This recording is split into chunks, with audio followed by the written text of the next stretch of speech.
Next dito. Papunta na tayo sa multiplication and division rules. Okay. Yes. Sa multiplication, sabi ko nga kanina, same signs, magkaparehong signs, either multiplication, division, basta yan ay same signs, positive times positive, negative times negative, always positive. No? Positive divide by positive, negative divide by negative, always positive. So, yun ang rules ng division and multiplication. Okay, karagdagan lang para uh, mas marami pa kayong alam. Tatandaan nyo, kapag nag-multiply tayo ng sinasabi natin na ilang yung multiplicand o multiplier, multiplier. Okay. So, ilang beses. Halimbawa, meron tayong ito yung case number 1. Even or odd, no? Tandaan yung even or odd. Kapag tinawag na even, ibig sabihin yung minamultiply natin ay ilan yun. Ilan naman. Kapag even, always positive. Kapag odd, always negative. No? Okay. At ito ay tumutukoy lang sa negative sense. So, ikaragdagan na lang to. Halimbawa, let's check. Negative 3 times negative 3. Ayan. Positive siya. Diba kasi even yung bilang lahat ng numbers na minomultiply natin kapag negative sign.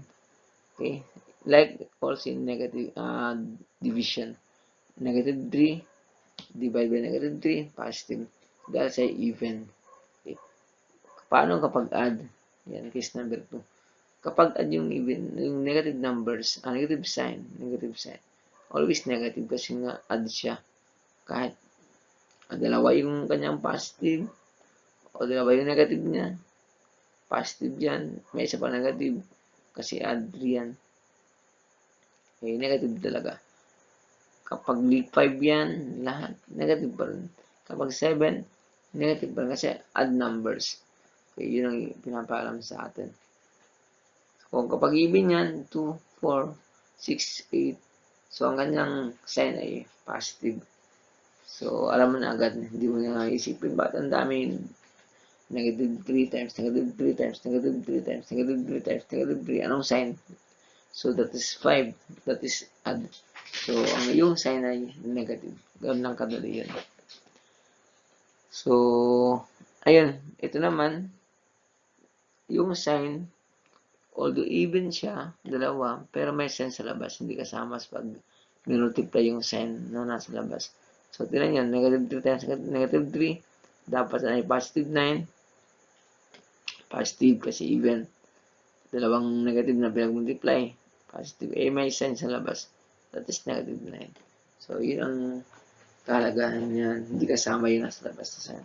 Like letter B, no? Although, say add, dapat sa A positive, negative, pero naging positive. Bakit? Kasi after multiplying these three values, negative 27, may isang negative multiplication pa yan. That is positive. Okay, so, ganun yung mga iba't ibang uri ng scenario na sa numbers in applying the MDAS o addition, subtraction, multiplication, and division. Okay. So, ayan. Ito na yung karagdagan na halimbawa nila. No? Okay, so let us answer this. Ito, magkaiba to yung 5 divided by 10. Ito ay hindi na siya basic. No? 5 divided by 10. So, nag-apply na tayo dito ng rational. So, kapag rational, ito ay division. Yung division ng mababa yung kanyang numerator. Okay? So, sa fraction, yung kanyang numerator. Okay. So, kapag dinivide natin yan, cannot be. So, that's why gagamit tayo ng decimal number. 10. So, hindi siya kaya. That's why we add 0. So, 0, tapat mo lang yung kung ang saan mo tapat mo doon sa dagdag. Okay. So, I'm sorry. So, meron tayong 50. So, that's why 50 divided by 10. Okay? 50 divided by 10. So, period. Okay, o point, decimal point. Then, pwede na siya ma-divide. 50 divide by 10 equals 5. So, 5. So, 0.5. So, tapat niyo yung decimal point na kapag naglagay ng dagdag 0.5. So, ngayon, we have 50. So, pwede na ma-divide then we got the exact value. So, ang katumbas ng 5 divided by 10 equals 0.5. Okay? O 0.5. So, kapag ginamit sa fraction natin, okay, so, then, finding the lowest term na. Lowest term, katumbasan ay common. So, we have by dividing both sides by 5, no? Di-divide natin ng by 5 yan. 5. Common. Okay. So, ang sagot yan maging 2. And then, 1. So, 1/2 katumbas na. Then, parang lang din yan kapag ating decimal number, 0.5. So, yun ang kahalagahan. Okay? Kung kaya, the other way, kung gusto nyo gamitin ng common factoring,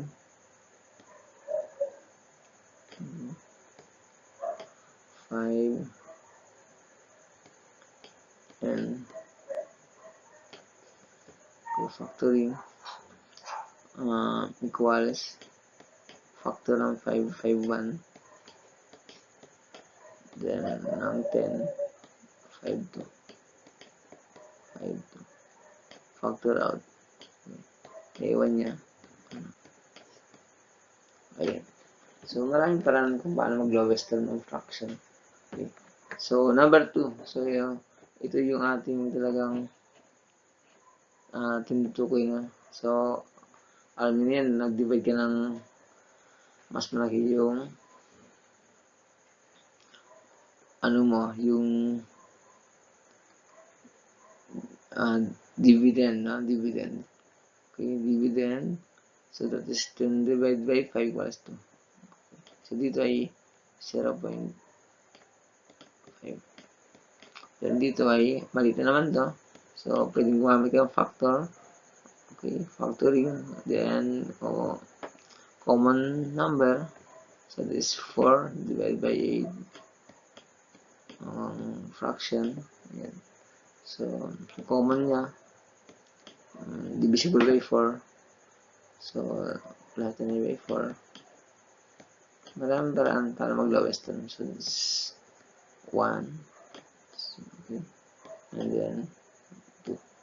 Okay, so this is 1/2 or 0.5. Then, 8 divided by 4 common, basic, 2. Then, ito naman, addition, subtraction, yung ating rules, applying the rules. So, ito magkatabi, it becomes negative.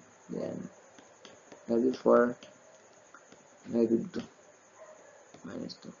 Negative 4 minus 2, all are negative numbers, that's why addition.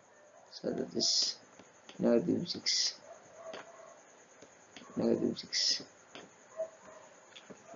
So, negative 6. Okay, like also in number 6, minus 4 plus 2, different signs with subtraction, then copy the sign of the larger number. So basic lang, 4 minus 2, but this time apply the sign. Okay. So multiplication, negative 4 times negative 2.